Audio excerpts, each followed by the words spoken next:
I'm Tom Baker, this is Chasing Cars, and here's why I think the GAC Aion V, despite looking like yet another kind of generic Chinese mid-size electric crossover, might actually be worth our closer consideration. The pitch is pretty simple. This car costs a similar money to an up-spec BYD Atto 3 or MG S5 EV, but it's a little bit bigger, a little bit more practical, it's got a larger battery, it's got a longer range, it's pretty efficient, and for country buyers, it actually has the option of a space saver spare wheel too, an extreme rarity in any new electric vehicle here in Australia. Now the Aion V comes from GAC's sort of premium electric brand Aion, which should mean that the environs inside are relatively upscale. We'll be checking that out in today's video. We'll also be having a drive of the Aion V on Australian roads where we'll see what it gets right and what it doesn't get right, and then I'll give you my verdict about whether you should look more closely at this SUV. But before we get started, hit subscribe below. Chasing Cars, honest reviews of your next car. Brought to you by Budget Direct. If all you look at is the starting price of the Aion V, well, it might not immediately look as competitive as some of its key rivals. However, you need to dig a little bit into that and look at the eventual drive-away price, i.e. what you'll actually pay for the Aion V, and the spec that comes with it, because it's actually pretty loaded. This one is the luxury grade, which is the higher of two tiers. Starts at premium, then you walk up to the luxury, but actually a number of the key features are fitted on both specs, including the glass panoramic roof and heated and cooled front seats. The difference is they are vinyl in the base car, but actually genuine leather in the luxury, which is kind of rare actually for Chinese cars and for new coming brands in particular, especially at this price point. The up-spec car also gets massaging front seats, tray tables in the back as we'll see, plus something really nice here in Australia, a 6.6 litre fridge that sits underneath this central armrest here, which can keep drinks at 4 degrees Celsius for 24 hours while using only half a kilowatt of electricity, which sounds pretty efficient. It can go lower in temperature than that. It can also heat hot beverages if that's what you need. Really like a little quirk like that. Now up front here, we've got a large central touchscreen. Looks very similar to the touchscreen interfaces we see on so many cars we review. And it has wireless Apple CarPlay and wireless Android Auto if you prefer to use your phone. Nice slim little driver instrument cluster in front of us and a perfectly round perforated steering wheel with two spokes, which is kind of retro cool. Now the materials in here are generally that sort of like generic plushness that covers the cabin of virtually every car in this segment. But frankly, the finishing is reasonably nice. Wireless charger down here with a cooler for your phone so it doesn't overheat. Okay sized cup holders, but rather thin bottle holders in the doors. Though on the whole, for a car which is going to set you back sub 50 grand drive away, it's honestly fairly posh. And this tan color scheme works well in my view. All right, let's have a look at the back seat. The first thing about the back seat is how easy it is to get into it. The step-in height for this car is going to be comfortable for granny, and at the other end of the scale, fitting child seats is so easy because, as you can see, the back door opens virtually 90 degrees. And it closes with kind of the makings of a high-quality sounding thunk, if I'm honest. For space back here, for myself at 183 centimeters or 6 foot, headroom's good, legroom is amazing, toe room's okay. The seat base, however, like so many full EVs, is just set a little bit too flat in order to fully support the legs without splaying them, but I've seen a lot worse than this. Now, as I mentioned up front, the luxury has tray tables, but I actually got that wrong because it has tray table over here on the passenger side. Really nice quality item, however, you can pop a laptop on that, do some work uninterrupted. In terms of other things back here, we've got a USB-A port, we've got some controls for your climate because we've got vents in the B pillars, all soft finishings here on the doors and a flip down armrest with a couple of cup holders and a little smartphone holder there.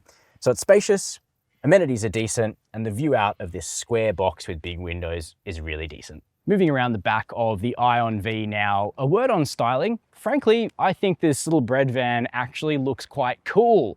It has that really crisp, edgy two-box shape, and the detailing of these lights, I don't know, is it kind of giving like VZ Commodore wagon, or is that just my childhood memories coming through? And in fact, the design is pretty much new when to put the pencil down, other than the little checkered flag sort of detail on the final pillar here. As you'll see when we take it for a drive, this vehicle does not need a checkered flag. Anyway, what it does have is a power tailgate, beeps a little bit, constantly actually, gets out of our way to reveal a decent amount of boot space for a mid-size SUV. Literage on screen now, but as you can see, the boot floor goes very low and it's actually kind of dual height. So we can take this out, we can set it up here if you want a flat surface when you fold those rear seats 60/40, which is nice. Bit of space off to the left and right, 12-volt socket, curry hooks as well, plus, as I mentioned, the optional availability of a space saver spare. This car doesn't have it, but certainly nice to have.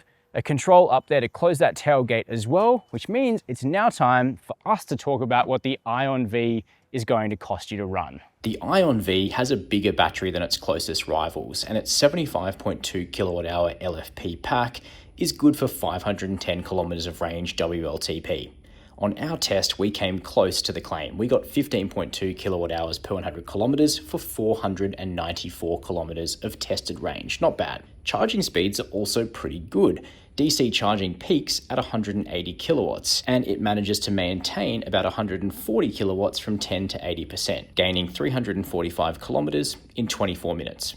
AC charging is available at 11 kilowatts. Servicing pricing was not published before this review went live, but the intervals appear to be 12 months and 15,000 kilometers, while the warranty is 8 years with unlimited kilometers for the vehicle, or 8 years, 200,000 kilometers for the battery. Okay, time to have our first drive in the GAC Aion V.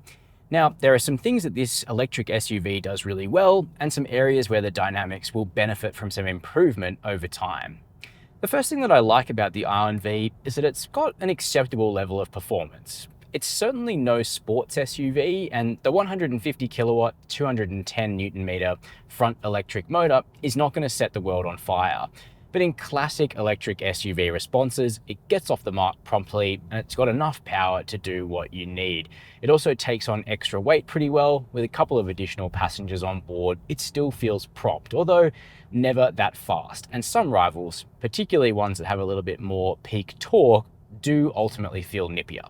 But compared to petrol and hybrid SUVs, the Aion V feels pretty refined. The cabin is also quite hushed.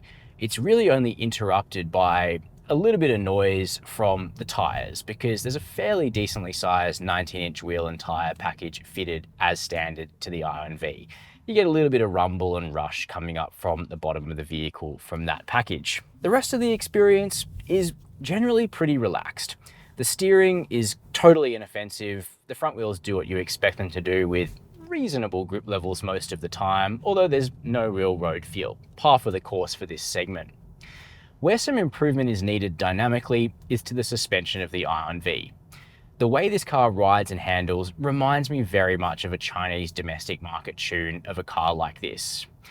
Even though GAC says the Aion V and its other models were evaluated for Australian roads before launch, it has that sort of soft but ultimately underdamped feeling that a number of cars from new Chinese brands tend to have if they're not retuned for European or Australian tastes, and we're hearing more and more about this. Other brands like Hyundai, Kia and Toyota also tend to find benefits in occasionally retuning their cars for Australian and European tastes. What I'm looking for here in the Aion V is a touch more control from the suspension over mid-corner bumps on country roads. In urban spaces, it tends to feel soft and relaxed, which I think is what most buyers will want.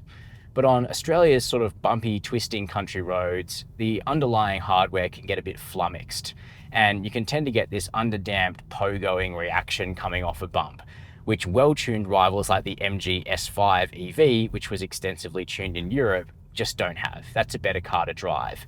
The Aion V is by no means terrible, but a bit of tweaking with some Australian ride and handling tuning could really take this car from acceptable to good in my books. While they're at it, some of the adaptive safety features should be tweaked too, because while the adaptive cruise and lane keep is acceptable, the driver attention monitoring is hypersensitive. Just doing your head checks in the mirrors can trigger audible warnings to pay attention, which is not really appropriate, while the speed monitoring is also a little obtrusive and needs to be turned off when you turn the car back on. Before this review went live, GAC clarified the extent to which the dynamics of the Aion V and the other GAC launch models were adjusted for Australia. GAC engineers did come to Australia before the launch to sample the cars on local roads, and GAC says an export tune was adopted for Australia and likely the UK. However, sources at GAC also say that there may be further scope for further adjustments to the dynamics of this car and other GAC models in future. So what's my verdict on the GAC Aion V? Well, I got to tell you, this car actually has potential. I don't say that about every new car from a new brand that I review. In fact, if you know me, you're a subscriber, you know I'm a pretty cynical guy. The packaging of the Aion V is really good, the level of specification for the money is really generous, and most of the time, this SUV is placid and relaxing to drive. It's just that underdamped suspension when you hit a classic Australian B road that's full of corners and bumps where this car is a little bit flummoxed. So in my view, GAC would do well to do a GWM and invest in some bespoke Australian ride and handling tune, because if it does that, then cars like the Aion V will be serious contenders in this market. Very keen to know your view, however, so please let me know down below in the comments. While you're there, hit subscribe and the notification bell if you'd like to see more videos like this one. And as always, thank you for watching Chasing Cars.